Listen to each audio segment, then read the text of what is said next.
As the aircraft experienced severe turbulence during its flight, an 11-year-old boy named Alberto Thompson inadvertently became the leader in a crisis. His actions in the air would bring tears to the eyes of every passenger on board. The day had dawned bright and clear, as Alberto, buzzing with excitement, walked through Chicago O'Hare International Airport with his mother, Carmen. He wore a backpack adorned with airplane stickers and clutched his favorite book on modern aviation. Carmen, pulling a suitcase and wearing a proud smile despite her fatigue, was there to celebrate the fruits of her long hours of work and careful saving for this special trip.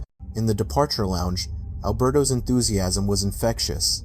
He eagerly pointed out the various aircraft on the tarmac, identifying them with startling accuracy. "Look, Mom, that's a Boeing 787 Dreamliner, and there's an Airbus, a 320 over there," he exclaimed. Carmen, though knowing little about planes herself, was swept up in her son's joy. "You know so much about airplanes." "Berto," she said warmly, "I'm sure you'll be a pilot someday, won't you?" The most anticipated part of the day arrived when they began to board. Alberto stepped onto the jet bridge and into the aircraft, absorbing every detail from the design of the seats to the layout of the overhead compartments, even catching a glimpse of the cockpit as they passed. Once seated, Alberto pressed his face to the window, watching the ground crew and the bustling runway, sharing his knowledge with Carmen. "Did you know, Mom? A Boeing 737 like this one can fly as fast as 580 miles per hour, he recounted with excitement. "That's incredible, sweetie," Carmen replied, adjusting her seatbelt. "Maybe you'll be the one flying one of these someday." As the plane began to taxi, Alberto felt a thrill from the roar of the engines and the sensation of liftoff. As they ascended into the sky, the plane rose above the clouds, and he marveled at the breathtaking view. Mid-flight, Alberto struck up a conversation with a flight attendant, asking about their current altitude out of genuine curiosity. The flight attendant was visibly impressed by his knowledge. "We're at about 33,000 feet, she said. "Are you interested in aviation?" Alberto nodded enthusiastically, talking about his experience with flight simulators and his fascination with instrument panels. Carmen smiled at her son's confidence as the flight attendant praised him, even leaving him with a souvenir pair of airline wings, which Alberto treated as a precious treasure. The flight continued smoothly, and Alberto remained completely engrossed in every aspect, from the safety briefing to the cabin announcements. For him, this wasn't just a flight, it was a journey toward his dreams. However, as they were flying over the Gulf of Mexico, the aircraft hit a pocket of severe turbulence, causing a noticeable wave of tension to ripple through the passengers. The captain's voice came over the intercom, assuring everyone that it was routine, but Alberto sensed something was off. An unsettling silence followed the captain's brief announcement. Alberto felt that something was wrong. His studies had taught him that there should be more communication in situations like this. He was voicing his concern to Carmen when the plane suddenly dipped sharply, sending a wave of fear through the cabin. Oxygen masks deployed from the ceiling, adding to the growing panic.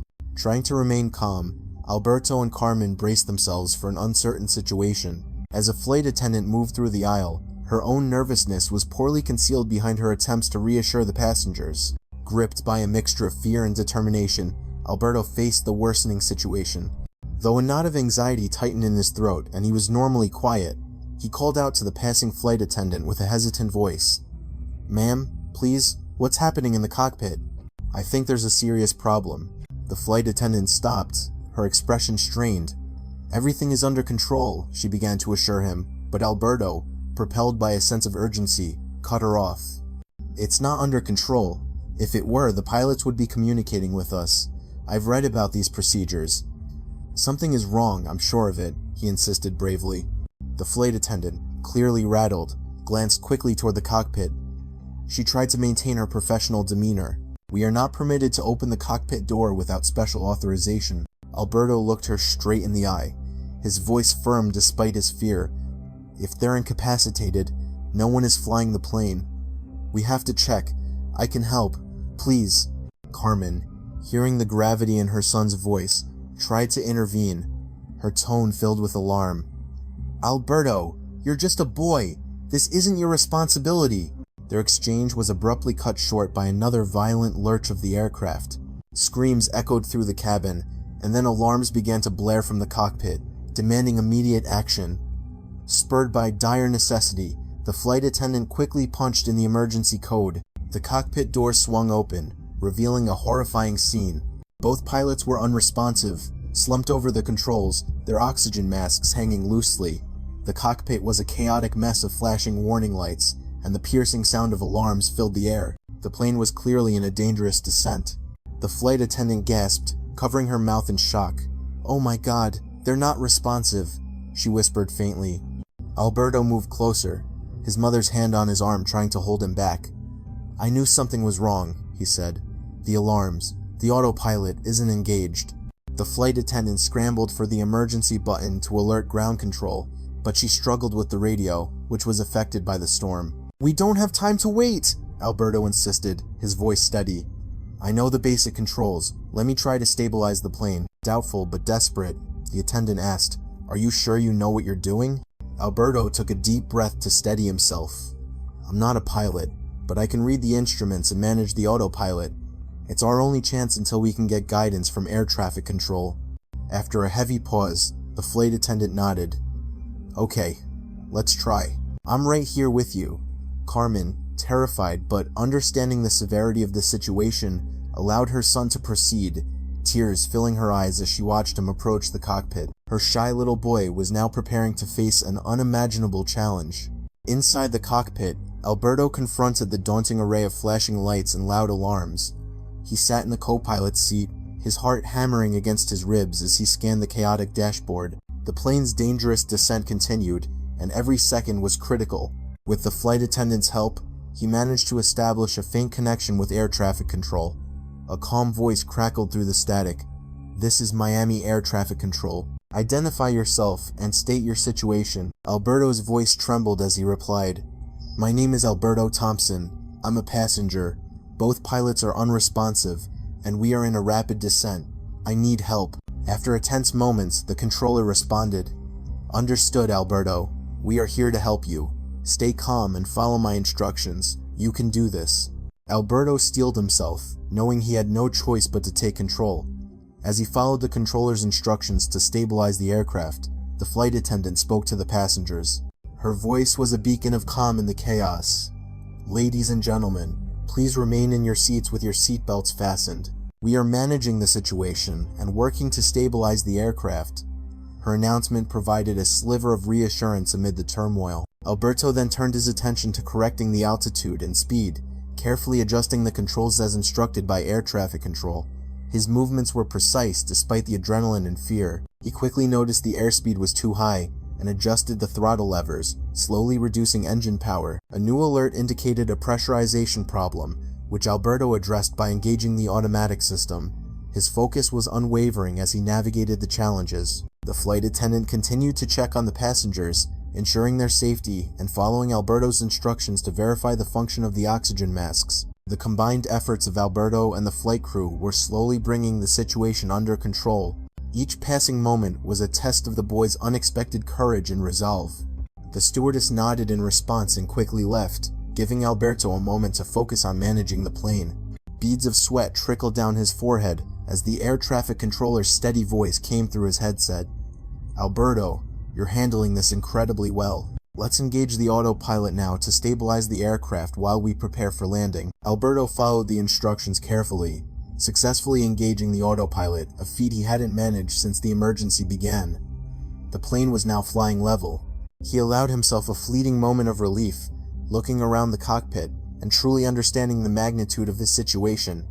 He keyed the radio, his voice shaking slightly. "Miami Control, what's the next step?" "Alberto, it's time to prepare for landing. We are coordinating with Miami International to give you priority clearance. I'm here to guide you every step of the way, but you need to remain calm. Are you ready?" Clutching the radio, determination in his voice, Alberto replied, "Yes, I'm ready." "Good," the controller instructed. "Adjust your heading, focus on your navigation panel, and set your course to 270 degrees, westbound toward Miami." As Alberto turned the dial, the plane responded, changing its course. The clouds below parted, revealing the vast ocean, a stark reminder of their perilous position. The stewardess returned to the cockpit moments later, reassuring him that all passengers were secure with their oxygen masks on. Alberto responded with a brief nod, knowing the safety of everyone on board rested on his shoulders. Despite the immense pressure, he knew he could not afford to make a mistake. The plane was now stable and on the right course. He keyed the radio button again. "We're aligned. Awaiting next instructions. What do I do now?" The controller's calm voice once again filled the cockpit. "Now, Alberto, we're approaching the most critical part, the landing. You can do this. We're here to support you." Alberto nodded to himself, unseen by the others. He felt a surge of confidence. Maybe he could actually ensure everyone's safety. His eyes were glued to the control panel, his senses heightened, and the plane seemed temporarily calm. The warning lights flashed sporadically across the cockpit, indicating pressing issues. There was no time to rest. Gripping the radio, he awaited the calm, precise directions from Miami Air Traffic Control. "Alberto, before we begin our approach, let's run a quick checklist. Are the flaps set for initial descent?" Alberto checked the flap settings. "Negative. They're still retracted. I'm adjusting them now." As he operated the switch, a red light blinked on, accompanied by a high-pitched alarm. A knot formed in his stomach. He turned to the flight attendant and calmly said, "A new alarm. Miami Control, we have a problem. It looks like a hydraulic system failure." The controller responded immediately, his voice filled with concern. "Alberto, the hydraulic system is critical for many of the plane's operations, including the flaps and landing gear. Check the secondary panel to see if the backup system is still functional." Alberto scanned the secondary panel, his breathing quick and focused. His heart sank when he saw the hydraulic system indicator.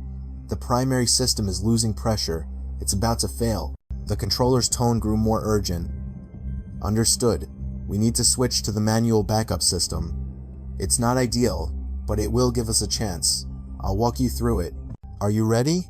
"Yes," Alberto replied immediately, adjusting the controls as instructed. He realized this was a temporary fix, but the situation remained critical. Without the primary hydraulic system, deploying the landing gear could be extremely difficult. He remembered from his simulations the importance of such failures. "Control, the landing gear also relies on hydraulics, right?" he asked, his voice wavering slightly. After a brief pause, the controller confirmed, "Yes, Alberto. It's possible the landing gear will not deploy automatically. If that happens, we'll have to use a manual override. For now, focus on the immediate tasks. We'll tackle each issue one at a time." Sensing Alberto's growing anxiety, the flight attendant placed a calming hand on his shoulder. "Alberto, you're doing amazing. Everyone is counting on you, but remember, you can do this." Alberto nodded, though doubts continued to plague him. He was just an 11-year-old boy. Despite his theoretical knowledge, handling a real crisis was something else entirely. What if I make a mistake? What if everyone's fate rests on my error? As if sensing Alberto's hesitation, the controller's voice returned, firm and encouraging. "Alberto, I know this is hard, but every decision you've made has kept that plane in the air. You can do this.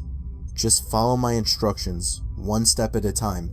Alberto took a deep breath. He felt the plane responding more smoothly after the hydraulic system adjustments. But the unresolved issue of the landing gear loomed large. He focused on what he could influence. "Control, course adjustment is complete. We are aligned for the initial approach," he reported after checking the instruments. "Excellent, Alberto. Next, we'll start slowing the plane down. Can you use the spoilers to assist?" the controller commanded. Alberto activated the spoiler controls, but a new alert popped up. He reported, "Partial spoiler failure. It looks like only one side is working." The controller responded instantly. "That's okay. It will cause a little instability, but we can manage it. Just keep a firm grip on the yoke to maintain balance." Alberto followed the advice, his hands steady on the controls as the plane shuddered beneath him. He held the yoke firmly, carefully managing the plane's movement until it stabilized. Suddenly, the flight attendant entered, holding a handheld radio, relaying an alarming update from the technical crew. She looked at Alberto, her expression grim. "Alberto, the technical team says it's not going to work.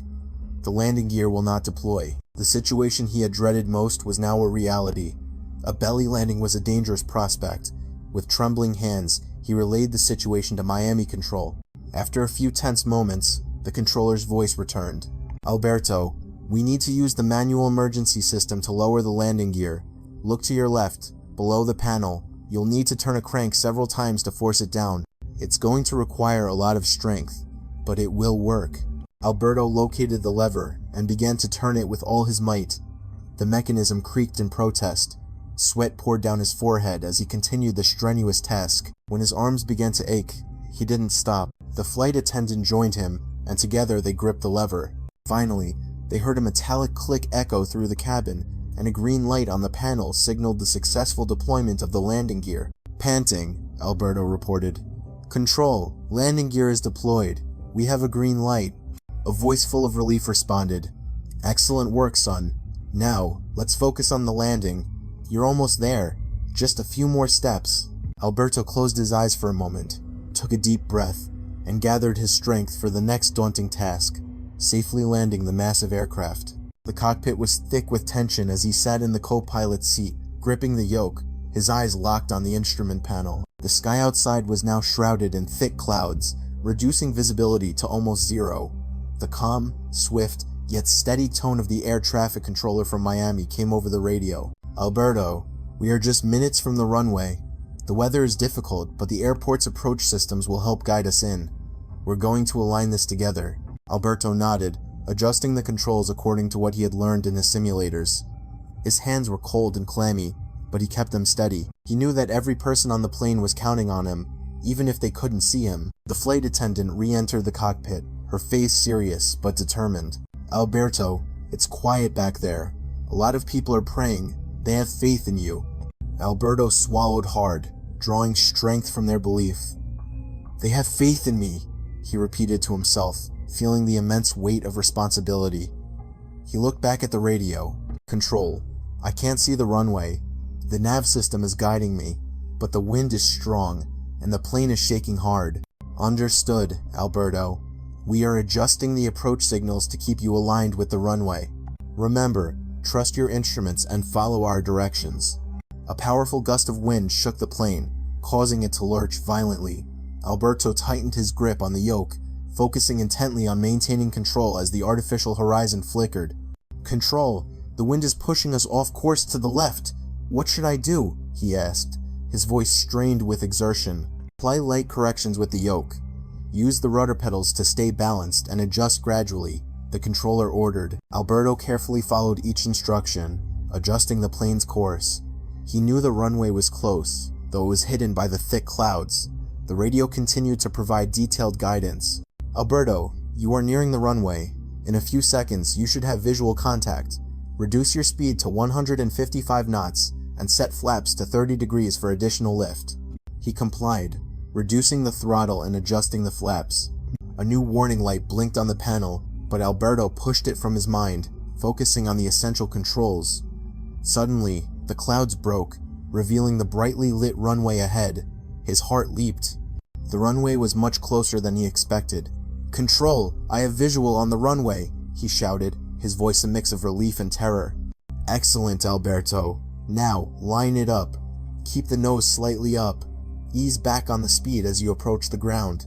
Make sure the main landing gear touches down first." As the plane descended rapidly toward the runway, its lights blinking like beacons in the crosswinds, Alberto held the yoke firmly, continuously adjusting the path according to the controller's guidance. "Alberto, alignment is good. Reduce speed to 125 knots and prepare for touchdown."